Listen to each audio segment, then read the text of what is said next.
আসসালামু আলাইকুম দর্শক। আহ, তো আমরা প্রতিদিন নিত্য নতুন টিউটোরিয়াল নিয়ে হাজির হই আপনাদের মাঝে।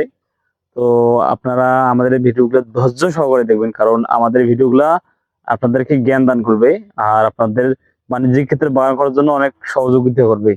তো আজকে আমি কথা বলবো, এটা হচ্ছে লঙ্গান বা কাঠলেচু, আপনারা যাই যেটা বলেন, তবে এটার নাম লঙ্গান। লঙ্গানের চারা গাছ বলে। অনেকেই লঙ্গানের চারা গাছের বাগান করতে চাচ্ছেন, বলতেছেন ভাই আমরা লঙ্গানের চারা গাছের বাগান করতে চাচ্ছি, এটা কিরকম জনপ্রিয় বাংলাদেশের মাটিতে, বা এটা মার্কেট প্রাইস কিরকম। তো আমি আপনাদের উদ্দেশ্য করে বলতেছি, লঙ্গানের বর্তমান পাইকারি কেজি চলতেছে 1000 থেকে 1200 টাকা করে কেজি। আর খুচরা মূল্য চলতেছে এটা 1700 টাকা করে কেজি। এটা হচ্ছে সেই লঙ্গান ফল, যেটা বিদেশি ফল। এটা অস্ট্রেলিয়ান জাতের লঙ্গান।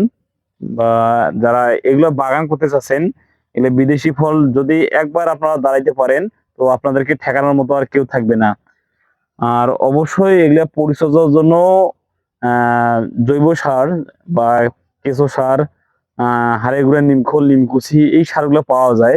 যখন আপনারা বাণিজ্যিক ক্ষেত্রে বাগান করবেন, তখন গর্তে গর্তটা করবেন 1 ফিট বাই 1 ফিট, মানে দৈর্ঘ্য 1 ফিট, প্রস্থ 1 ফিট করার পর জৈব সারগুলো দিয়ে মিশ্রণ করে আপনারা এই গাছগুলো লাগাবেন। লাগানোর পর অবশ্যই কি মানে যেটা স্প্রে করার জন্য যেটা লাগে আর কি, পোকামাকড় যদি আক্রমণ করে, সেই জিনিসগুলো আপনারা দিবেন। দিয়ে অনেক পরিচর্যা করবেন। তো সবাইকে ধন্যবাদ এবং আসসালামু আলাইকুম।